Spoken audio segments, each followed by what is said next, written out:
Welcome to Season 2 of Scaffolds. This is Monique Rivera, your host and assistant professor of entomology at Cornell Agritech.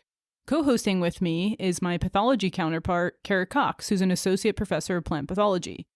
This year we will also be joined by Kelsey Tobin, a postdoctoral researcher in my lab, and occasionally also by Anna Wallace, our New York State fruit coordinator.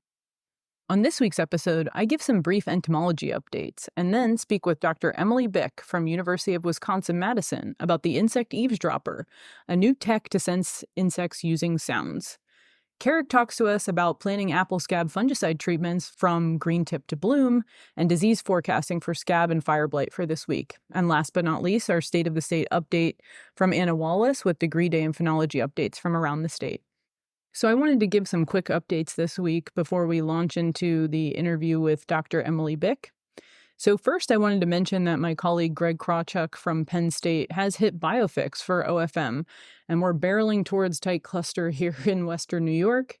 And I also wanted to let everyone know that untreated woolly apple aphid populations in Western New York now have accumulated wool.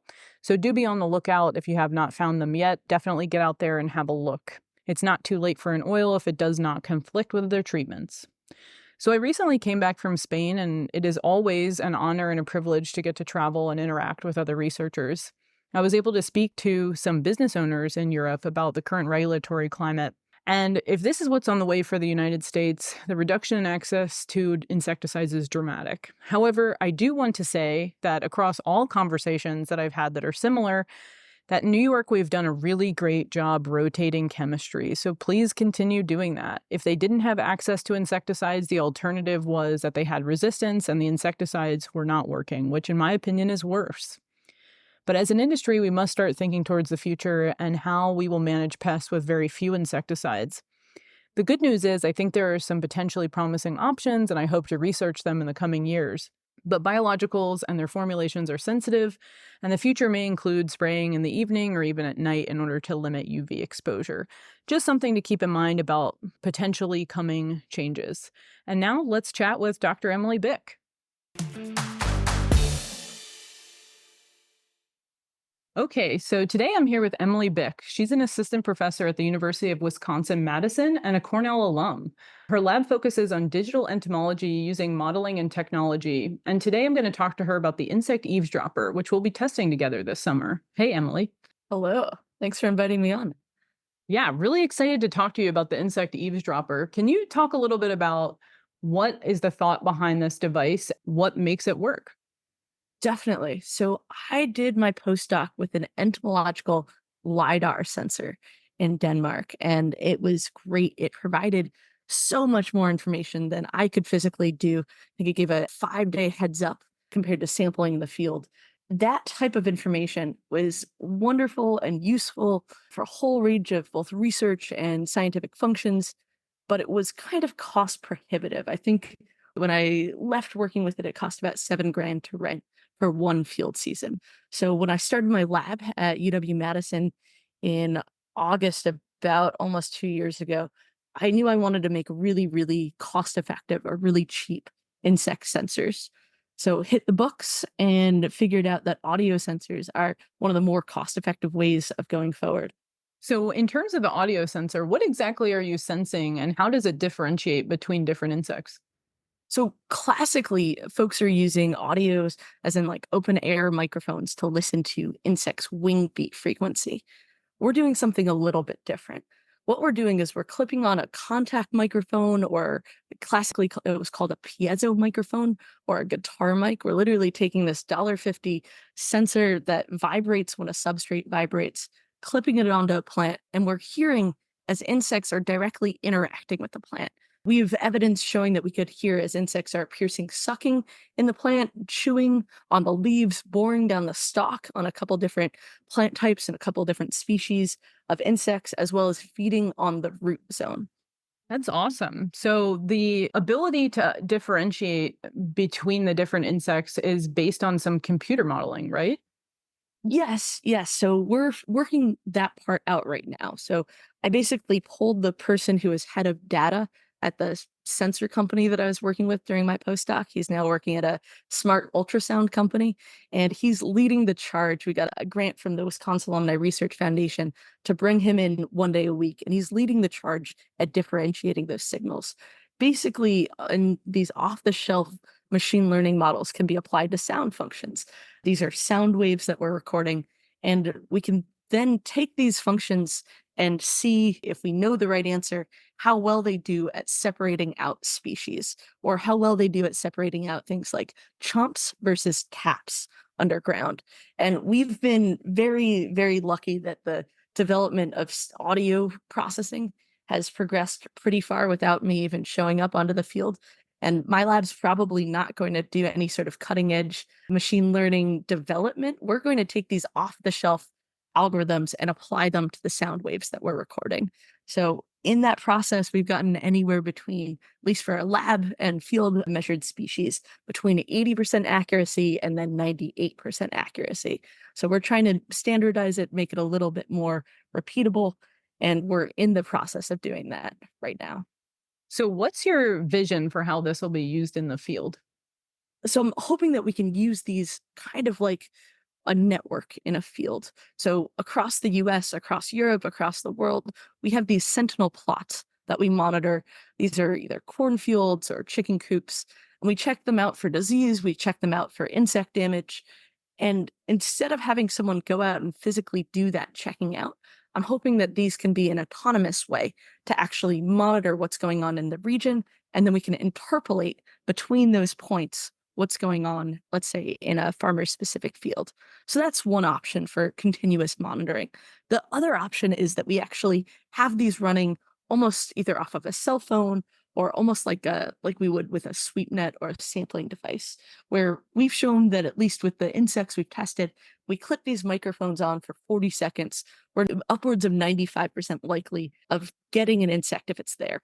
So that means that when we clip this on for 20 seconds, it's about 90% likely of getting an insect if it's there, which means you can actually walk this device around the field.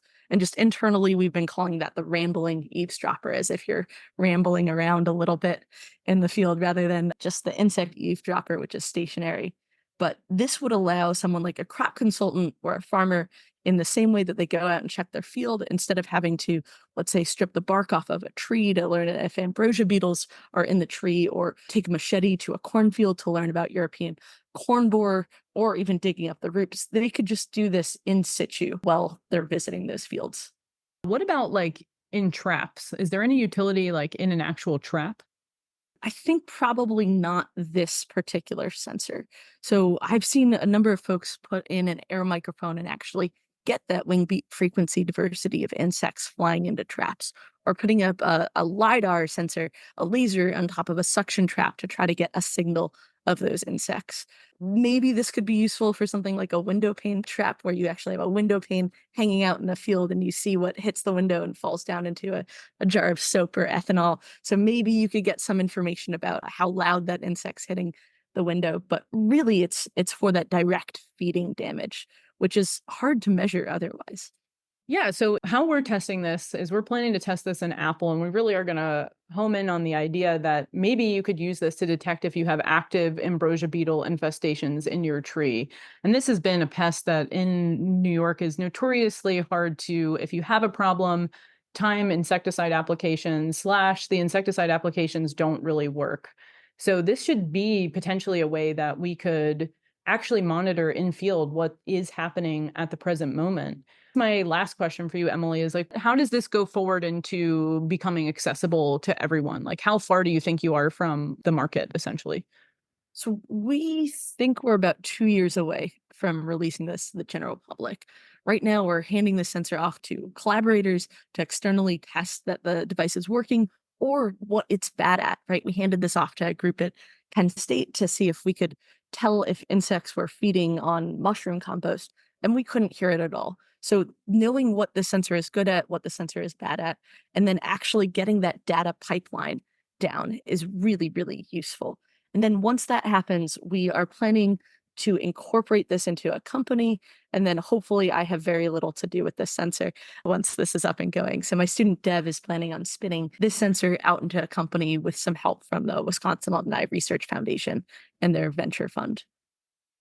Wow, that's great. It really is like we're on the precipice of so much technology in agriculture. We can see the future of it, but maybe it's not precisely here. So it's really great to be able to introduce this to our growers here in New York. And we have listeners all over the country and in other countries. So thankful that you were able to take the time to chat with us today. Thanks for bringing me in. Happy to help.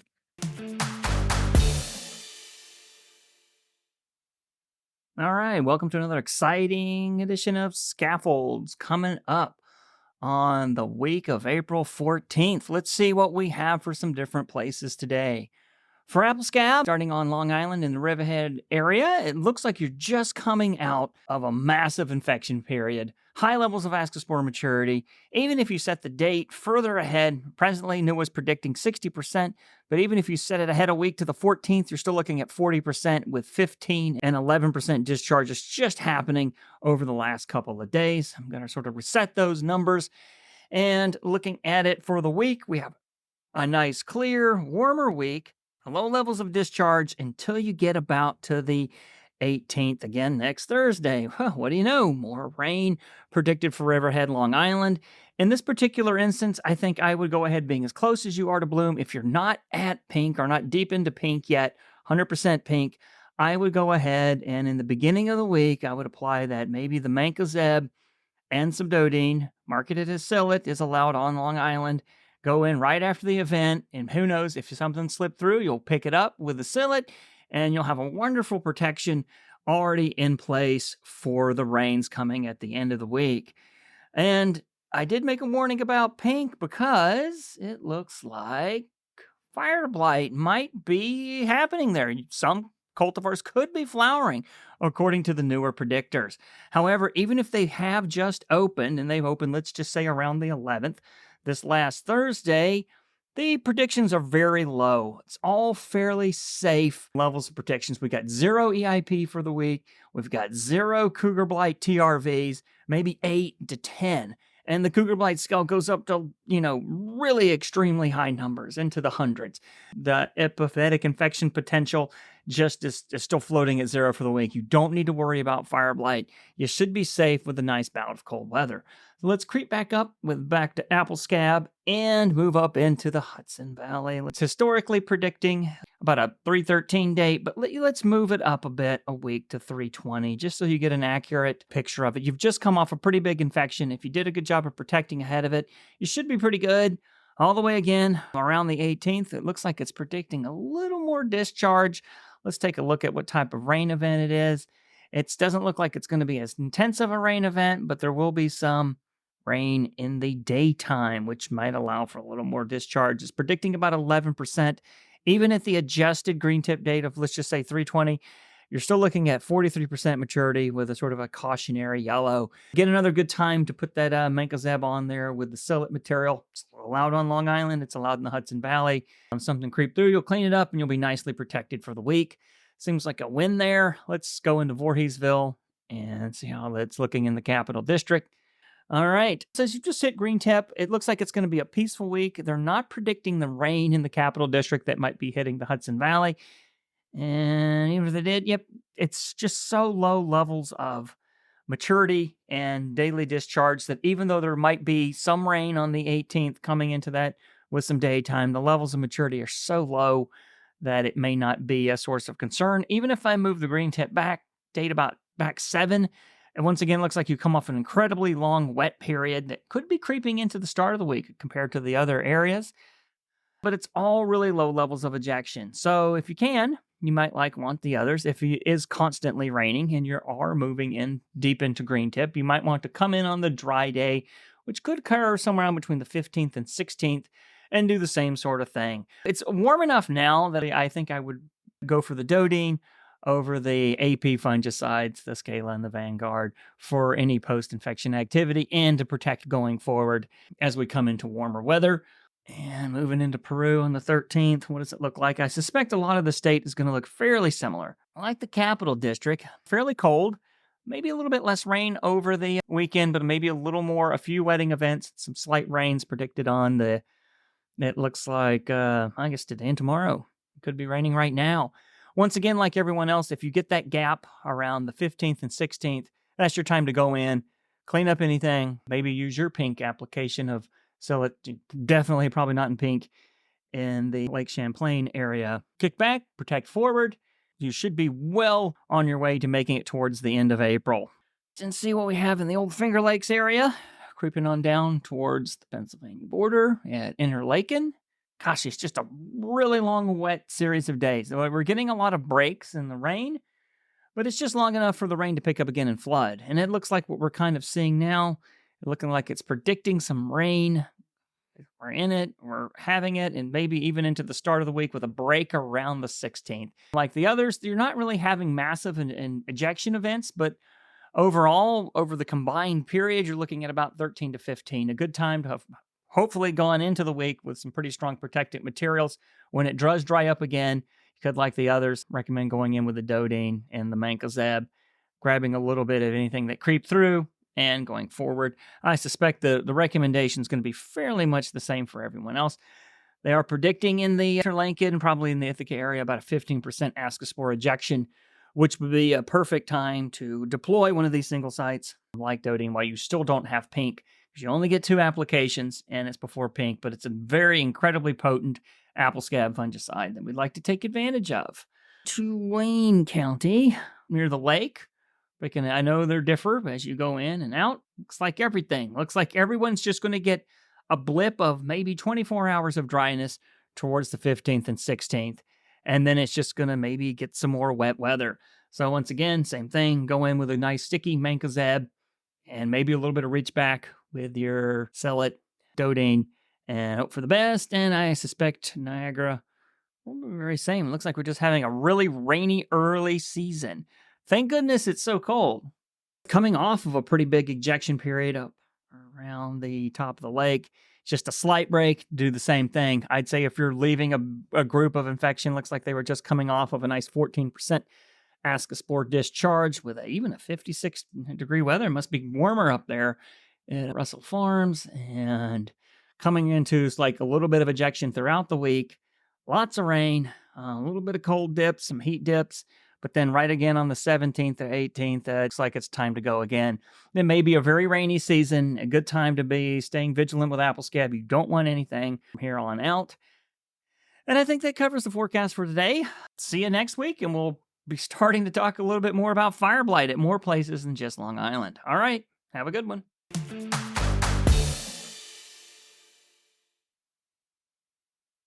And now for the State of the State, your weekly roundup of phenology and degree day accumulations from the major fruit production regions of the state. As usual, the information we're sharing has been aggregated from the regional specialists around the state, including Mike Bastow, Janet Van Zorn, Mario Miranda-Sazzo, Craig Kalki, and Dan Donahue. It also includes our own observations and information collected from NEWA. This season, we've seen a series of ups and downs with regard to temperature and phenology. After some cool temperatures, this past week we've seen an increase in temperatures, and the very warm conditions have advanced tree phenology considerably. In the Hudson Valley, degree day accumulations are slightly ahead of 30-year averages, while in western New York, the season is considerably ahead of normals. Precipitation over the past week was significant as well, with at least 1 inch recorded in most NEWA weather stations over the past week, including many extended wetting periods. This is another reminder to check your rainfall gauges and weather stations. If you own a weather station, don't forget to clean the stations and keep them calibrated. It should be pretty easy to clear the rain gauge if debris has built up in it, and this can have an enormous impact on accuracy of the precipitation data. Remember that this data is essential for predicting infection events for scab and other diseases. Looking at phenology across the state, in the Hudson Valley, most apple varieties in the middle of the valley are at about tight cluster, with the first pink tissue showing on some early varieties at the Hudson Valley Lab. In the lower part of the valley and early varieties like Pink Lady, we're starting to see pink. Pears are at tight cluster. Peaches, cherries, and plums, depending on the variety, are at various stages of pink and bloom.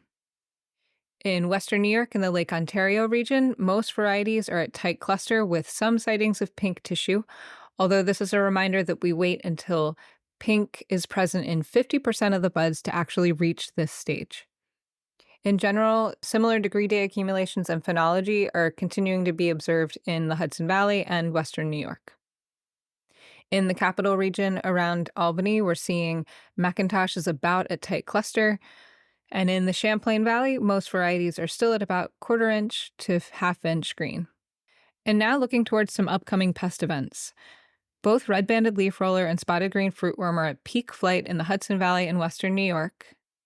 We had the first trap capture of Oriental fruit moth, or OFM, in the Hudson Valley this week, although it's not yet been reported in Western New York or in the capital region.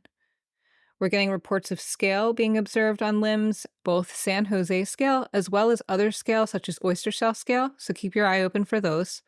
You can be trapping or monitoring for those both with sticky cards that will catch the flying adults, as well as double-sided tape that can be wrapped around limbs where you can see old scale present from last year, and that double-sided tape will catch the crawlers when they emerge a bit later. Black stem borer first trap captures were recorded in the Hudson Valley this week. Tarnished plant bug is also active now, and we've seen it in a few locations. It will be present in the clusters, where it will feed both on the leaves and potentially on the flower buds, where it can cause significant damage. Oblique-banded leaf roller overwintering larvae will be active soon, so you can be inspecting clusters and terminals for those. We're beginning to see the first aphids active this season. The earliest aphids that we usually observe are rosy apple aphids, which will be present on clusters. Woolly apple aphid is typically something that we see later in the season, but as Monique has reported and others have observed in the Hudson Valley and in Western New York, we have seen active insects with wool above ground. It's a little early, but on warm, dry days, you can begin to start scouting for ooze in places where you had fire blight last year. You can also be looking for powdery mildew symptoms on opening buds, which will look like twisted and distorted tissue. And the first scab infections will soon be able to see infections on leaves that were unprotected.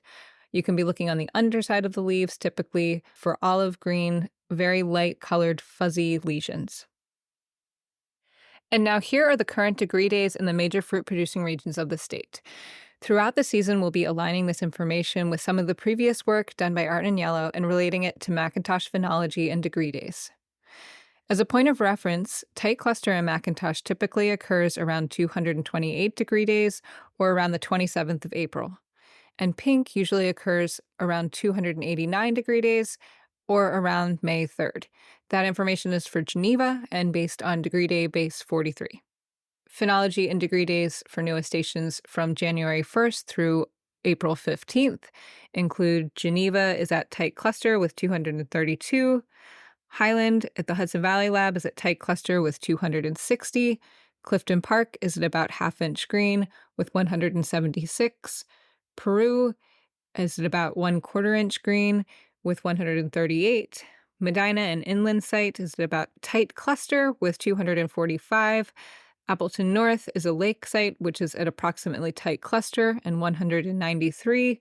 Fairville, the Apple Shed, is an inland site, which is at about tight cluster and 224. And Williamson, DeMarie, is a lake site at approximately tight cluster and 222. Thanks and good luck until next week. That concludes this week's update. Thanks for listening.